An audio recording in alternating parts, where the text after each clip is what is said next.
Assalamualaikum warahmatullahi wabarakatuh. Perkenalkan, nama saya Endang Sulistiani, dosen program studi S1 Sistem Informasi Universitas Nahdlatul Ulama Surabaya. Pada kesempatan ini, saya akan menyampaikan dokumen pernyataan diri dosen unjuk kerja Tridharma Perguruan Tinggi PDD UKT-PT bidang pengajaran sebagai peserta sertifikasi dosen tahun 2022.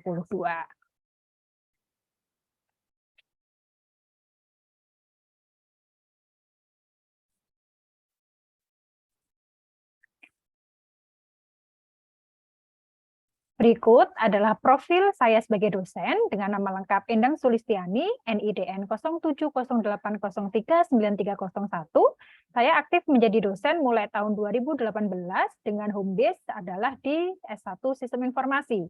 Sebelum menjadi dosen, saya menempuh pendidikan S1 dan S2 saya di jurusan Sistem Informasi ITS.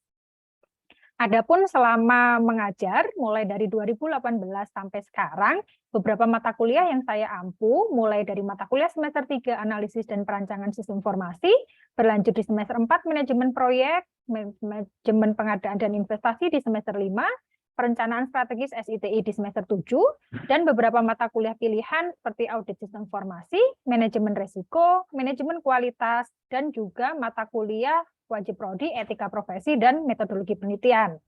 Adapun pada kesempatan unjuk kerja pada bidang pengajaran kali ini, saya akan menyampaikan mata kuliah analisis dan perancangan sistem informasi dengan kode mata kuliah CIA 16113 yang ada di semester 3 dengan bobot SKS adalah 4, 3 secara teori dan 1 secara praktikum.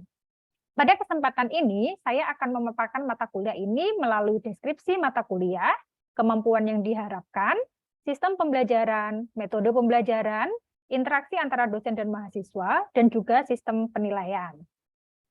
Adapun deskripsi mata kuliah analisis dan perancangan sistem informasi adalah mata kuliah yang dimaksudkan untuk memberikan pengetahuan serta kemampuan kepada mahasiswa mengenai pemodelan rancangan konseptual sistem menggunakan metode pengembangan perangkat lunak. Proses pembelajaran dilakukan secara teoritis di kelas dan juga praktikum di laboratorium. Adapun capaian pembelajaran program studi yang diampu oleh mata kuliah ini adalah secara sikap ada 2, yaitu memiliki sikap tanggung jawab atas pekerjaan di bidang sistem informasi dan juga memiliki integritas profesionalisme dan komitmen terhadap nilai-nilai etika. Adapun keterampilan umum dan khusus yang diamanahkan pada mata kuliah ini, mulai dari menganalisis hasil identifikasi kebutuhan menjadi temuan untuk pengembangan sistem informasi, merancang aplikasi sistem informasi kesehatan yang dapat mendukung proses pelayanan kesehatan, menjelaskan berbagai metode pengembangan sistem informasi, dan juga menggunakan berbagai tools UML untuk memodelkan rancangan konseptual. Adapun kemampuan akhir yang diharapkan untuk bisa dimiliki oleh mahasiswa melalui mata kuliah ini, atau di akhir mata kuliah ini mahasiswa akan bisa apa? Adapun CP-nya adalah membuat rancangan konseptual atau desain logikal sebuah sistem informasi yang didasarkan pada hasil analisa spesifik kebutuhan dengan menerapkan metodologi pengembangan perangkat lunak dan tentunya harus bertanggung jawab atas pekerjaan di bidang sistem informasi. Untuk mencapai capaian pembelajaran mata kuliah tersebut, maka selama perkuliahan terdapat 7 kemampuan yang harus dimiliki oleh mahasiswa, mulai dari memahami konsep dasar sistem informasi, memahami konsep metodologi pengembangan sistem informasi, dilanjutkan dengan memahami arti penting analisis dan perancangan sistem informasi, dan memodelkan proses bisnis organisasi, kemudian menganalisis kelemahan sistem lama, dilanjut dengan merancang spesifikasi kebutuhan sistem informasi, dan diakhiri dengan memodelkan rancangan konseptual sistem informasi dalam desain logikal. Adapun susunan materi pembelajaran dari pertemuan 1 sampai 14, tidak termasuk UAS dan UTS, dimulai dengan konsep dasar sistem informasi di pertemuan 1, yang dilengkapi dengan aturan praktikum pada konsep praktikumnya. Kemudian di pertemuan kedua ada ragam metodologi pengembangan sistem informasi. Untuk praktikumnya adalah kita akan mengenal ragam tools yang akan digunakan dalam praktikum. Dilanjutkan dengan stakeholder dalam sistem informasi, arti penting analisis dan perancangan cakupan pada pertemuan keempat. Pertemuan kelima, 6, dan 7 akan berupa konsep proses bisnis organisasi dan juga pemodelannya. Kemudian di pertemuan 8, 9, 10, sampai 14 yang artinya setelah UTS dimulai dengan analisis kelemahan sistem, dilanjutkan dengan tipe kebutuhan sistem informasi dan teknik elisitasi kebutuhan yang bisa digunakan. Pertemuan 10 akan membahas tentang bagaimana mendokumentasikan kebutuhan, 11 akan dimulai dengan konsep pemodelan proses sistem informasi, dilanjutkan dengan pemodelan data pada pertemuan 12, pemodelan desain antarmuka pada pertemuan 13, dan diakhiri dengan validasi rancangan sistem. Adapun sistem pembelajaran yang digunakan untuk mata kuliah ini adalah bersifat blended learning menggunakan eSorogan Unusa yang bisa diakses melalui esorogan.unusa.ac.id, yaitu sebagai media pembelajaran, dan juga kita menggunakan berbagai platform lainnya mulai dari Zoom, Google Classroom, YouTube, dan juga Miro. Ini adalah contoh sistem pembelajaran dalam bentuk penugasan, bisa dilakukan melalui eSorogan, juga ada fitur untuk memberikan penugasan, mengoreksi, dan juga menilai. Begitupun menggunakan Google Classroom, kita juga bisa memberikan tugas, kita bisa memanfaatkan Google Form untuk membuat soal, dan saya juga menggunakan satu media Miro, ini untuk interaksi seperti papan board, sehingga kita bisa melakukan interaksi layaknya kuliah secara offline. Metode pembelajaran, karena sifatnya mata kuliah ini adalah teori dan praktikum, maka secara teori akan dilakukan diskusi dan ceramah. Kita pakai praktikum untuk sesi praktikum, dan juga menggunakan pendekatan problem-based learning untuk memberikan pemahaman kepada mahasiswa atas rancangan sistem informasi yang akan dibuat. Ini adalah contoh interaksi dosen dan mahasiswa, sebagaimana yang saya sampaikan di awal, salah satunya adalah menggunakan Miro. Di sini mahasiswa bisa aktif menggunakan berbagai fitur, misalkan menggunakan sticky note untuk memberikan pendapat, kemudian menjawab soal, itu juga bisa dilakukan. Adapun contoh rekaman interaksi dosen dan mahasiswa dalam pertemuan, karena sifatnya perkuliahan dilakukan secara online, maka bisa dilihat pada video berikut ini. Seperti biasa teman-teman, mari kita mulai perkuliahannya dengan berdoa terlebih dahulu menghadapi doa Allah Subhanahu wa taala, dan semoga apa yang kita pelajari dan yang kita usahakan bisa menjadi ilmu yang bermanfaat. Berdoa, silakan. Setiap pertemuan akan dimulai dengan berdoa terlebih dahulu dan juga saling bertanya kabar. Alamin, berdoa dapat disebutkan atau di chat juga ya. Baik, seperti yang saya sampaikan, agenda pertamanya adalah saya selalu akan menyampaikan rencana pembelajaran ya. Ini dalam rangka teman-teman selalu ingat untuk keluar mata kuliah ini tuh harus bisa apa. Nah, ini saya ingin mengingatkan bahwa di akhir perkuliahan teman-teman ketika sudah melewati minggu ke-14, maka teman-teman harusnya sudah mampu membuat rancangan konseptual atau desain logika sebuah sistem informasi yang didasarkan pada hasil analisis spesifik kebutuhan dengan menerapkan metodologi pengembangan perangkat lunak. Nah, dalam rangka mencapai kompetensi ini, maka teman-teman belajar beberapa topik materi. Nah, materi 1 kan sudah ya, konsep dasar sistem informasi. Kemudian metodologi pengembangan sistem informasi juga sudah. Kemarin teman-teman sudah mencoba merangkum buku yang untuk memahami arti penting analisis dan perancangan, di mana memang belum saya bahas detail, tapi dasarnya adalah kenapa materi ini penting, yaitu untuk memberikan gambaran teman-teman sebenarnya ngapain sih di analisis dan perancangan, gitu ya. Yang mana itu akan kita lanjutkan dengan memodelkan proses bisnis yang akan kita pelajari hari ini.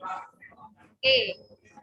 Kita review tugas on the spot 4 sama praktikum 4 pertemuan ya. Akan dimulai yang dengan paparan terkait rencana pembelajaran di setiap perkuliahan. Mengidentifikasi komponen-komponen, kemudian juga mengeksplor di Draw.io, activity diagram itu apa, kemudian fungsinya untuk apa, dan komponennya untuk apa. Gitu.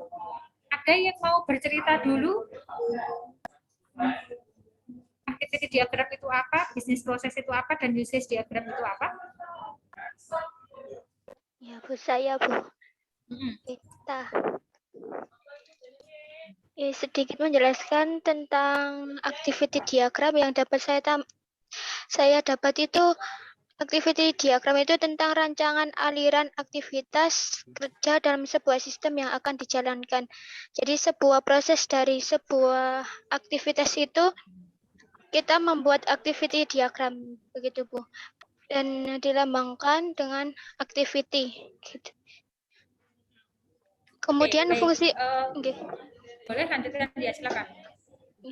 Kemudian untuk fungsi activity diagram yaitu untuk menggambarkan rentetan alur aktivitas yang terjadi pada sebuah sistem. Kemudian membantu kita dalam memahami bagaimana alur aktivitas yang terjadi secara keseluruhan pada sistem dan memperlihatkan urutan aktivitas proses pada sistem, begitu Bu.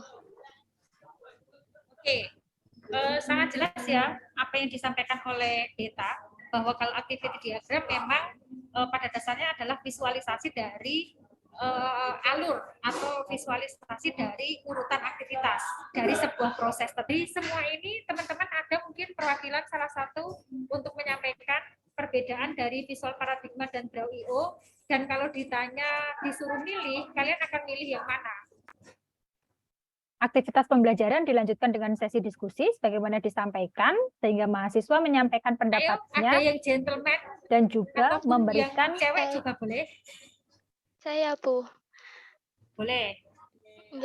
Kalau saya disuruh pilih, saya lebih memilih visual paradigm Bu. Karena kalau misal dipakai di tablet itu dari visual paradigm dari tools-nya itu diberi muncul keterangan gitu Bu. Kayak activity terus yang lainnya gitu.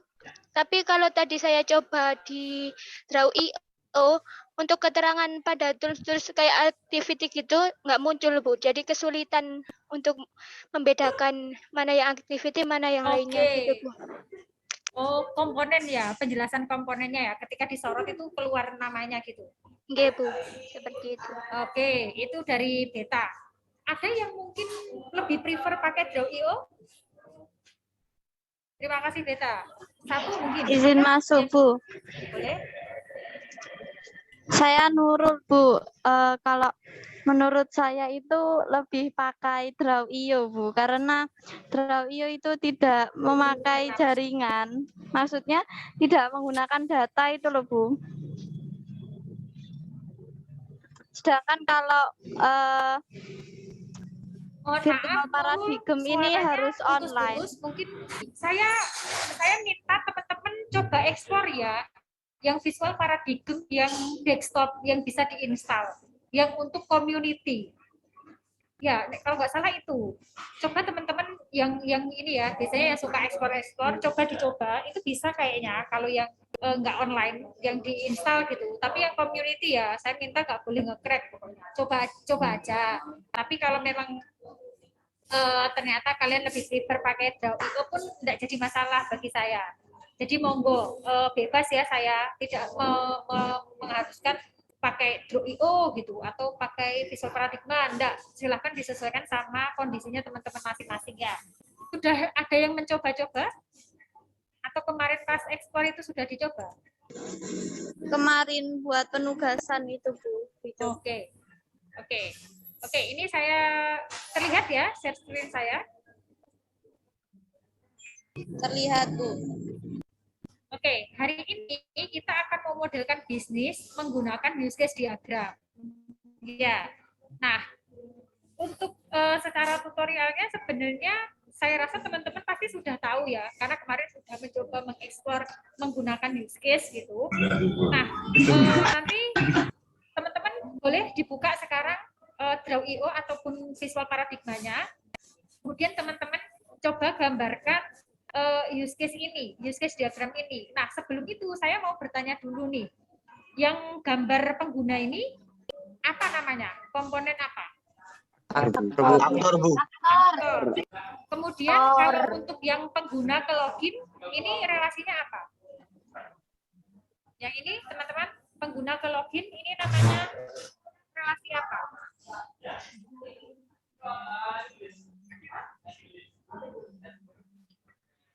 Ada yang tahu? Association Association atau bahasa Indonesianya asosiasi. Ini sama juga. Yang ke teller ke cetak tabungan asosiasi, teller ke simpan dana ini juga asosiasi. Nah, kalau yang pengguna ke teller ini Admin. namanya apa? Generalization. Hah?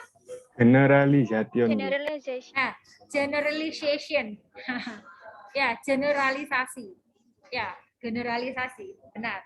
Nanti coba teman-teman buat itu ya, dengan disuruh membuat ini, silakan dipraktekkan. Mau yang pakai Draw.io boleh, mau pakai yang visual paradigma juga boleh. Nah, teman-teman untuk bisa relasi-relasi ini tahu, teman-teman nanti boleh baca, harus baca secara teorinya di kelas kalian. Saya minta untuk merancang sebuah sistem informasi baru. Nah, kalau di tahun ini saya inginnya teman-teman melakukan yang namanya reverse engineering. Apa itu reverse engineering? Bahasa sederhananya adalah sudah ada sistem, ya, sudah ada sistem jadi. Nah, yang teman-teman lakukan itu membayangkan kalau sistem itu dibedah, secara analisis dan perancangannya itu bentukannya seperti apa. Itu namanya reverse engineering. Nah, kebetulan yang akan dibedah dalam mata kuliah ini adalah sistem informasi akademiknya. Ini nanti kan untuk yang tugas on the spot itu kan buatlah daftar proses bisnis beserta aktornya. Nah, tadi kan di narasi yang di atas itu sudah ada daftar prosesnya kan Bu. Nah, itu nanti berarti kita mengambil daftar proses yang sudah ada di atas itu nanti cuma menentukan aktornya gitu ta Bu. Jadi gini, di sini kan saya buatnya global kan. Siapa tahu dalam proses ini ternyata ada proses gitu yang terlewat atau proses yang belum saya tuliskan, atau misalkan proses besar itu ternyata dipecah, itu silakan didetailkan, boleh. Jadi intinya adalah teman-teman boleh mendefinisikan sebagai sebuah proses bisnis, asalkan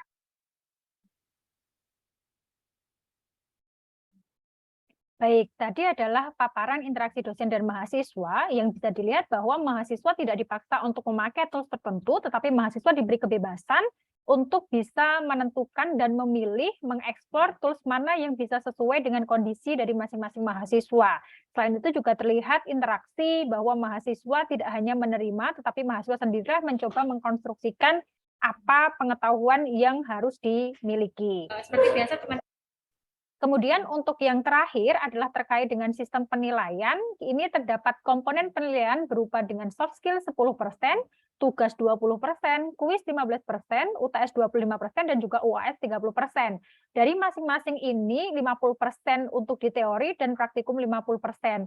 Artinya bahwa kelima komponen ini berlaku untuk teori dan juga berlaku untuk praktikum. Adapun indikator penilaian dalam sistem penilaian yang ada di mata kuliah APSI adalah dilihat dari keaktifan mahasiswa, ketepatan solusi, ketepatan waktu, dan juga kebenaran jawaban.